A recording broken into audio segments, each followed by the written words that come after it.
না 2 পিস তো নেই আপু, 1 পিস দেখানো হয় নাই এখনো। না আচ্ছা, এথনিকের কোনো স্টিচড কালেকশন হবে না আপু, সব শেষ হয়ে গিয়েছে। হ্যাঁ আমিও তো অনেকগুলো ছিল না, একবার অনেকগুলো আনা হয়েছিল। এথনিকের সব স্টিচড কালেকশন শেষ আপু, এখন আর নেই, এখন যেগুলো দেখাচ্ছি ওগুলাই আছে। ওকে, সো আমরা এখন বিন সাইডের এই সুন্দর পিসটা দেখবো। এটা হচ্ছে কামিজটা, এখানে কিন্তু এমব্রয়ডারি আছে, জি সাইড এমব্রয়ডারি থাকবে।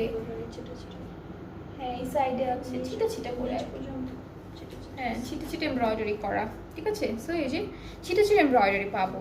আপু আগানোর দেখান, একটা দেখে দুইটা দেখিয়েছি আপু, আরও দেখাবো পরের লাইভে, আরও দেখাবো। দুইটা দেখিয়েছি, খুব সুন্দর সুন্দর আগানোর দেখিয়েছি। ওকে, সো এটা হচ্ছে আমরা স্লিভসের পার্টটা, এটার প্রাইসটা আমি বলি, এটার প্রাইসটা হচ্ছে 900 টাকা। এটার প্রাইসটা 900 টাকা, মিডিয়াম সাইজটা আছে, ঠিক আছে। Price 900, medium size. এটা কি